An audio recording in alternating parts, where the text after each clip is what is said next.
Chapitre 101. Guérison de la cancéreuse Jérusa à Doko. Je vous ai dit la visite peu agréable et la prophétie que j'ai eue hier soir. Vous avez vu que j'avais le visage épouvanté, et vous me l'avez dit en entrant.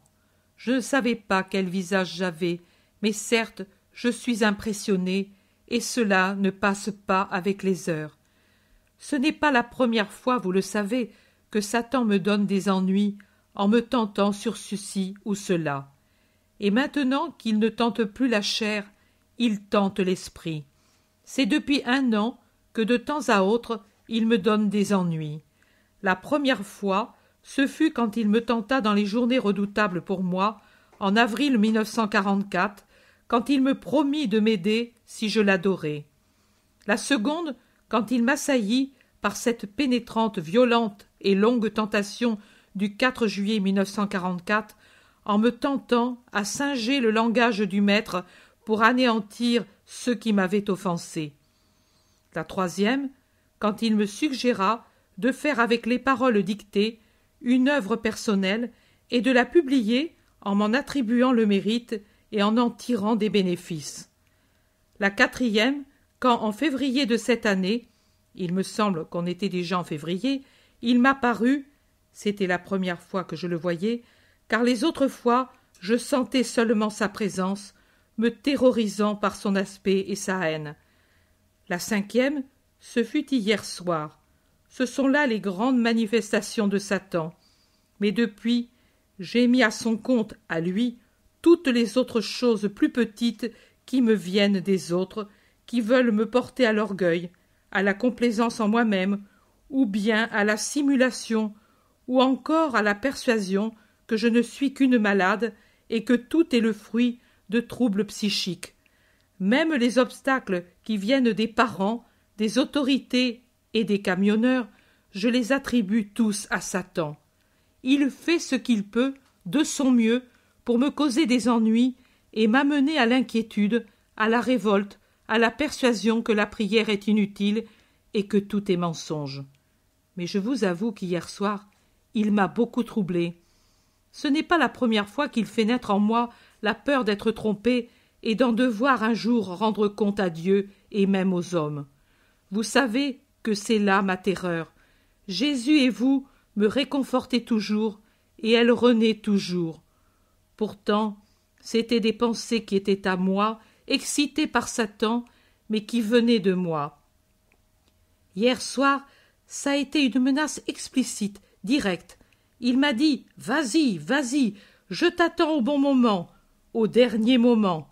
Alors je te persuaderai tellement que tu as toujours menti à Dieu, aux hommes et à toi-même, et que tu es une menteuse, que tu tomberas dans une vraie terreur, dans le désespoir d'être damné. Et tu le diras avec de telles paroles que les personnes qui t'entoureront croiront à une rétractation finale pour aller vers Dieu chargé d'un péché moins lourd. Toi et ceux qui seront avec toi, vous resterez dans cette persuasion, et c'est ainsi que tu mourras, et les autres en resteront profondément troublés. Je t'attends, oui, et toi aussi, attends-moi. Je ne fais pas de promesses sans les tenir. En ce moment, tu me donnes un ennui sans mesure, mais alors ce sera moi qui te le donnera. Je me vengerai de tout ce que tu me fais. Je me vengerai comme moi seul sais le faire. Et sur ce, il s'en est allé, me laissant bien mal. La douce maman est venue ensuite, douce et affectueuse, avec son habit blanc, pour me sourire et me caresser. Mon Jésus m'a souri de son plus joyeux sourire, mais ils m'ont à peine quitté que je suis retombée dans le marasme, et cela dure. Quand cette pensée m'arrive avec cette force, je me sens tentée de dire « Je n'écris plus une seule parole en dépit de toute pression. » Mais après, je réfléchis et je me dis « C'est justement cela que veut Satan. » Et je laisse tomber cette suggestion. C'est le temps de la passion, n'est-ce pas? Il y en a qui, par l'effet de l'idolâtrie si profondément ancrée au cœur de l'homme, même quand il est bon, adorent le porte-parole, oubliant qu'il n'est qu'un instrument et que Dieu seul est adorable. il en est d'autres qui me méprisent. Les uns et les autres attendent également, bien qu'avec des buts différents, qu'il se produise en moi des faits merveilleux, surtout en ce temps de la passion. Peut-être vous-même les attendez comme une chose qui serait naturelle dans mon cas. Pour vous, c'est une attente qui se justifie. Pour les autres, c'est mépris ou idolâtrie. Je vous assure que je préfère encore le mépris pour Maria Valtorta à l'idolâtrie pour ma personne. Cette dernière me donne un ennui indescriptible. Il me semble qu'on me dépouille sur une place publique, que l'on m'estorque mon précieux secret. Que sais-je? J'en souffre. Voilà. Le mépris me fait moins mal s'il s'adresse à Maria Valtorta, pourvu qu'il ne lèse pas les dictées et ne les fasse pas prendre pour une plaisanterie et une folie. Mais, par-dessus les désirs plus ou moins sains et honnêtes de tant de gens, il y a la volonté de Dieu, sa bonté, plutôt, qui écoute sa pauvre Maria. Sa prière de toujours, sa prière de maintenant, c'est celle-ci. Voilà ta victime. Tout ce que tu veux, mais pas de signes extérieurs. Je n'aurais pas voulu non plus cette manifestation de Dieu en moi en ce qui me concerne, mais lui a voulu que je sois son phonographe. Patience. Mais autre chose, non, non et non. Toutes les maladies diagnosticables ou celles qui ne le sont pas parce qu'elles n'offrent pas des symptômes connus. Toutes les souffrances pour souffrir en moi ce que lui a souffert, une agonie complète qui me courbe sous le poids de son agonie. Mais que cela soit connu de lui seul, de vous qui me dirigez, et de moi, cela suffit. Si cependant, en ce temps de passion, je déçois ceux qui m'idolâtrent ou me méprisent, parce que matériellement je n'éprouve pas la passion, je vous assure que je vis ma passion, la souffrance physique accrue, mon corps brisé et réduit par les coups et l'épuisement du Golgotha, ma tête prise dans le cercle qui la torture, des tiraillements et des crampes dans les muscles, cette torture qui me coupe le souffle et me congestionne, et puis la soif, la fièvre, la langueur et les spasmes du supplice. Mais ce n'est pas cela, ma passion. C'est toujours pour moi ce que j'appelle mon Gethsémani, la nuit qui monte avec ses fantômes et ses peurs, la crainte et la terreur de l'avenir et de Dieu, et le voisinage de la haine alors que l'amour est absent.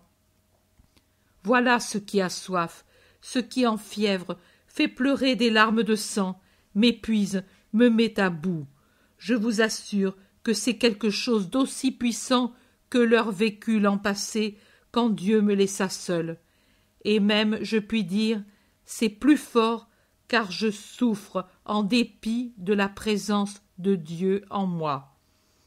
J'espère de m'être bien expliqué, mais certaines tortures s'expliquent très mal, et sont encore plus mal comprises de ce qu'elles ne soient pas en réalité, et soit du père spirituel que des idolâtres, ou encore des curieux, à ceux à qui intéresse le phénomène, ou qui le méprisent.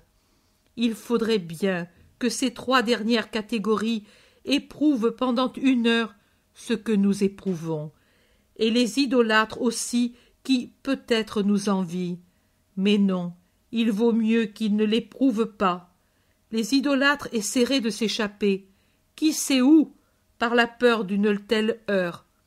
Les curieux, les studieux, les moqueurs, ceux qui méprisent, en arriveraient à maudire Dieu. Donc, tendons les épaules au joug, buvons l'amertume, et en avant. Seigneur, pas ma volonté, mais la tienne. Voici ta servante et ta victime. Oui, fais de moi ce que tu veux, mais seulement à cause de ta bonté, donne-moi la force de pouvoir souffrir, et ne me laisse pas seul. Reste avec nous, car il se fait tard, et déjà baisse la clarté du jour, de la clarté du jour, de la clarté du jour. Je vois. Jésus, aux premières lueurs d'une tardive matinée d'hiver, entre dans la petite ville de Doko. Il demande à un passant matinal « Où habite Marianne, la vieille mère dont la bru est à la mort ?»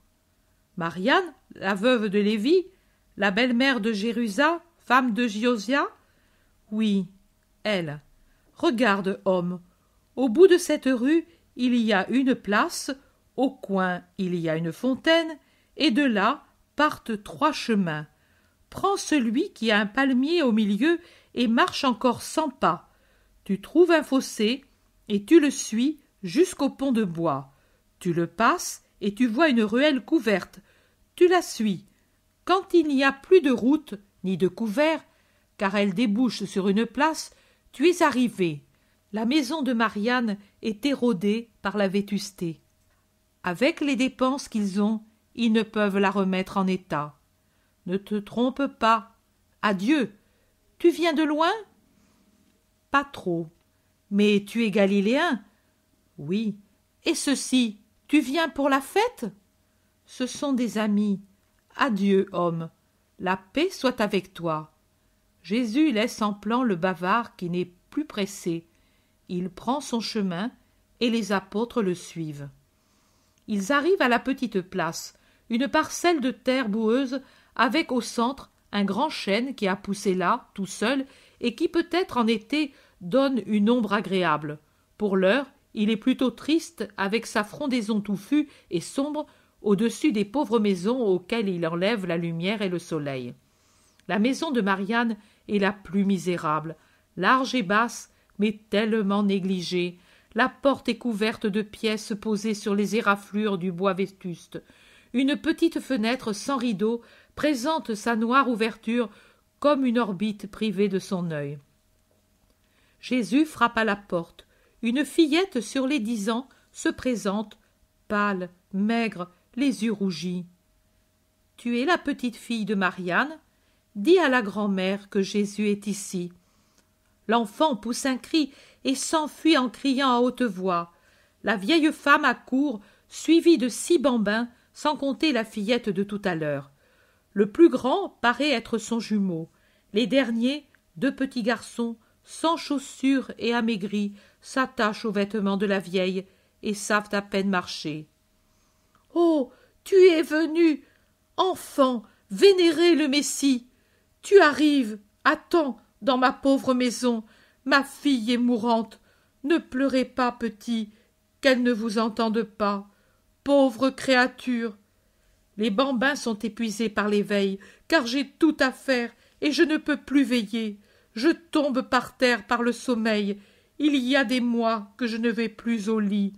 À présent, je dors sur un siège près d'elles et des enfants, mais elles sont petites et elles en souffrent. Ces garçons vont faire du bois pour alimenter le feu. Ils en vendent aussi pour avoir du pain. Ils n'en peuvent plus, les pauvres petits. Mais ce qui nous tue, ce n'est pas la fatigue, c'est de la voir mourir. Ne pleurez pas, nous avons Jésus.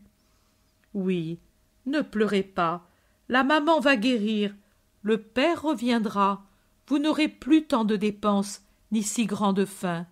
Ceux-ci, ce sont les 2 derniers? Oui, Seigneur, cette faible créature a accouché 3 fois 2 jumeaux, et son sein est devenu malade. Pierre marmonne dans sa barbe. Trop pour les uns et rien pour d'autres. Puis il prend un petit et lui donne une pomme pour le faire taire. L'autre aussi lui en demande une et Pierre le satisfait. Jésus, accompagné par la vieille, traverse l'atrium, puis une cour et monte l'escalier pour entrer dans une pièce où gémit une femme, jeune encore, mais squelettique. « Le Messie, Jérusa, maintenant tu ne vas plus souffrir, tu vois, il est venu pour de bon. Isaac ne ment jamais, il l'a dit. Crois donc, car s'il est venu, il peut aussi te guérir. »« Oui, bonne mère, oui, mon Seigneur, mais si tu ne peux me guérir, du moins fais-moi mourir. J'ai des chiens dans ma poitrine, la bouche de mes enfants, auxquels j'ai donné le doux lait, m'a apporté le feu et l'amertume. Je souffre tant, Seigneur, je coûte tant. Mon mari travaille au loin pour gagner le pain. La vieille maman s'épuise, et moi qui meurs. À qui iront mes enfants quand ce mal m'aura fait mourir et qu'elle trépassera par ses efforts épuisants? Pour les oiseaux, il y a Dieu, et de même pour les petits de l'homme. Mais tu ne vas pas mourir. C'est ici que tu as si mal? Jésus va poser la main sur le sein enveloppé de bandes. Ne me touche pas, n'augmente pas ma souffrance, crie la malade. Mais Jésus pose délicatement sa longue main sur la mamelle malade. Tu as réellement le feu là-dedans, pauvre Jérusa. L'amour maternel t'a enflammé le sein. Mais tu n'as pas de haine pour ton époux, pour tes enfants, n'est-ce pas? Oh, pourquoi devrais-je? Lui est bon et m'a toujours aimé. Nous nous aimons d'un sage amour, et l'amour fleurit en créature. Et eux, je suis dans l'angoisse de les quitter. Mais Seigneur, mais le feu disparaît. Mère, mère, c'est comme si un ange du ciel soufflait sur mon tourment. Oh, quelle paix! N'enlève pas ta main, mon Seigneur. Appuie au contraire. Oh, quelle force! Quelle joie! Mes enfants, ici mes enfants, je les veux.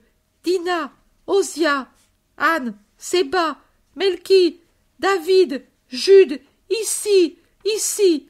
Maman ne meurt plus. Oh! La jeune femme se retourne sur son oreiller, pleurant de joie pendant qu'accourent ses enfants. Et la vieille à genoux, ne trouvant rien d'autre dans sa joie, entonne le cantique d'Azarias dans la fournaise. Elle le dit tout entier, de sa voix tremblante de vieille femme émue. Ah, Seigneur, mais que puis-je faire pour toi? Je n'ai rien pour te faire honneur, dit-elle finalement. Jésus la relève et dit: Permets-moi seulement de me reposer à cause de ma fatigue, et tais-toi. Le monde ne m'aime pas, je dois m'éloigner pour quelque temps. Je te demande fidélité à Dieu et silence, à toi, à l'épouse, au petit. Oh, ne crains pas, personne ne vient chez les pauvres gens. Tu peux rester ici sans craindre qu'on te voie. Les pharisiens? Mais, et pour manger, je n'ai qu'un peu de pain. Jésus appelle l'Iscariote. Prends de l'argent et va acheter tout ce qu'il faut. Nous allons manger et nous reposer chez ces braves gens, jusqu'au soir. Va, et tais-toi. Puis il se tourne vers celle qui l'a guéri. Enlève le pansement, lève-toi, aide ta mère et réjouis-toi. Dieu t'a fait grâce pour récompenser tes vertus d'épouse. Nous allons rompre le pain ensemble, car aujourd'hui le Seigneur Très-Haut est dans ta maison, et il faut le célébrer en lui faisant fête. Jésus sort, rejoignant Judas qui va sortir. Fais des emplettes abondantes, qu'ils en aient encore pour les jours qui viennent. Pour nous, il ne nous manquera rien chez Lazare. Judas dit: Oui, maître, et si tu permets, j'ai de l'argent à moi. J'ai fait vœu de l'offrir pour te sauver des ennemis. Je le change en pain. Ça vaudra mieux pour ses frères en Dieu que pour les gueules du temple. Tu permets? L'or a toujours été pour moi un serpent. Je ne veux plus éprouver sa fascination, car je me trouve si bien maintenant que je suis bon. Je me sens libre et je suis heureux. Fais comme tu veux, Judas, et que le Seigneur te donne la paix. Jésus rejoint ses disciples pendant que Judas sort et tout prend fin. Me voici dans une grande tempête, exactement une de ces tempêtes de mars où l'éclat du soleil et l'obscurité des nuages d'orage se succèdent. J'ai l'impression d'être une nacelle sur des flots agités, tantôt à la cime de la vague en plein soleil, tantôt dans un gouffre entre deux montagnes liquides qui semblent vouloir me submerger dans un ténébreux abîme. Il me semble passer alternativement d'un océan en furie au port le plus tranquille, et d'être plongé tantôt dans le fiel, tantôt dans le miel. Quelle souffrance depuis hier soir! Il y a des moments où je suis au ciel avec les brèves et douces paroles, les sourires bienheureux que me donnent Jésus et Marie, avec la force qu'ils me donnent. Je dis alors, oh, je suis bien sûre de n'être pas une illusionnée ni une pécheresse, au sujet des dictées et des visions naturellement. Puis voilà que je replonge dans le sombre abîme, dans le fracas effrayant des paroles et des menaces d'hier soir. Après le paradis, je goûte l'enfer, puis la bonté de Jésus et de Marie revient à mon secours, et ma pauvre âme se trouve soulevée vers le soleil, vers le ciel, dans une béatitude qui me remplit de douceur. Et puis de nouveau la plongée dans l'amertume, dans la nuit, dans l'épouvante. J'ai peur. Aidez-moi à gagner cette bataille. Gagner cette bataille. Gagner cette bataille.